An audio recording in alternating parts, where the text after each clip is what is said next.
Americans are struggling with. Cancer is the second leading cause of death in this country, leaving over 500,000 families each and every year without mothers, fathers, or children. But there's some good news. Canadian research team has come up with DCA. They believe it's a cheap and simple drug that kills almost all cancers. You heard that right. The real story is you can't have it. Not because it's unsafe, but because your blood's going to shoot out of your eyes, because it doesn't make any money. You and I know there's big money to be made when pharmaceutical companies develop new life-saving drugs. But the gravy train doesn't last for long. After investing millions and millions of dollars into research and to the development of a new drug, companies only have a few years to make their money back, plus a profit, before their patent expires, and competing companies can make a generic form of the same drug. So, back to this Canadian team and DCA. They're working out of the University of Alberta in Edmonton, Canada, and scientists have tested DCA on human cells cultured outside the body. They found that it killed lung, breast, and brain cancer cells, but not healthy cells. Got it? That's revolutionary. This is bordering on a cancer miracle. Tumors in lab rats that were deliberately infected with human cancer also shrank drastically when they were given DCA. So, where's the problem? Well, since DCA has no patent, that means it can be made generically from day one. No exclusivity equals no value. You know, I heard that today and I thought, you know, once in a while, maybe capitalism needs to be reminded of the value of human life. Dr. Evangelos Mikalakis, he is one of the leading researchers working on DCA out of the University of Alberta. Doctor, am I overstating this? Do you believe this is a cure for many cancers? I'm not sure I would call it a miracle, Glenn. It's a very promising advance, but there have been a lot of miracles in medicine, in lab animals and in test tubes that never translate into miracles in actual human beings. Okay, now so there are a lot of reasons to be optimistic about it. Can you do these studies, and how long will it take?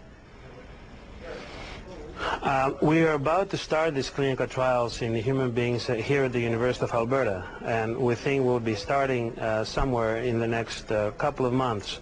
It will take several months to complete the first stage of these trials to know at least that this drug is effective in human beings as it was in human cells out of the body. Was this drug used for anything else? Is this drug on the market for anything else right now? It's not in the market, and you cannot find it in pharmacists. You can buy it in bulk from chemical companies, cell chemicals. However, it has been used for over 30 years to treat very rare conditions of metabolism, usually in children. Universities usually buy the drug in bulk, they process it, and then they treat these very, very rare conditions. We know that it's relatively well tolerated. There are some mild toxicities in these patients, but of course we don't know how patients with cancer will react to that. So this is something you could buy at a chemical company. There are going to be people who read about this, like I did today. If I had cancer, I got to tell you, I'm not waiting the 2 years for the human trial. If this has killed these things, lung and breast and what was the other? Brain cancer? If it's killed these things in test tubes and in lab rats, what's going to stop somebody who has nothing left to lose from going and finding some of this stuff and taking it? That's a very important question, and in fact we've been bombarded with this question. But you've got to keep in mind that it is possible it might hurt someone. For example, a lot of these patients are already taking cancer medications, and the interactions of this drug and any drug with the existing drugs is unpredictable. It could result in worsening than improvement. So these clinical trials are really important to be performed appropriately and under the regulation of authorities like FDA or Health Canada. I have to tell you, while I see your point, I got to, you know, if I'm dying of cancer and I know I'm going to die anyway, how am I going to get worse than death? You had a hard time getting anybody to pay attention to this because there's no money to be made in this. Why don't the insurance companies get involved and pour money into this? There's a ton of money to be saved by insurance companies. Why isn't the capitalist system working on that front? That's a very interesting question, and you're right. You would expect. I think there are some laws preventing the insurance company in investing in research, but I'm not a lawyer to tell you that. I think there is some regulations. It's not that easy to do that. However, the authorities like the University of Alberta and the Faculty of Medicine and Dentistry have already committing, and they're helping us along with the people of Alberta that already started donating money to at least make the first step. All right. Doctor, thank you very much. That is the real story tonight. If you'd like to find out about this story, or you'd like to tell us about another real story of your own, please click on to www.glennbeck.com. Hit that real story button. All this Through in the fight against cancer from the University of Alberta tonight. Researchers there have found a certain compound can shrink cancer tumors in the lung, breast, and brain. And best of all, it's non-toxic. As Sue and Go reports, it could be a more compassionate form of chemotherapy. Sandy McDougall has been through chemotherapy 3 times. Each time she was nauseated for months and lost all of her hair. When you lose your hair, you first lose the hair on the top of your head. But then you lose your eyebrows, and the last to go are your eyelashes. And that's like the final injustice.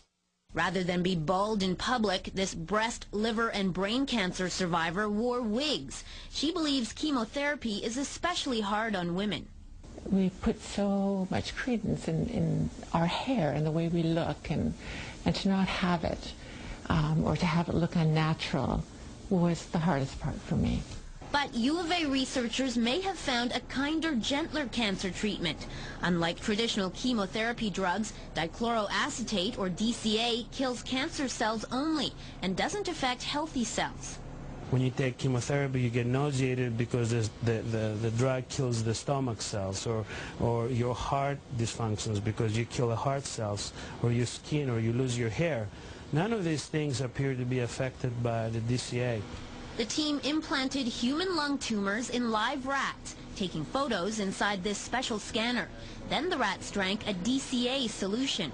Just 3 weeks later, the tumor, this purple blob, had shrunk from this to this. The tumor is significantly decreased.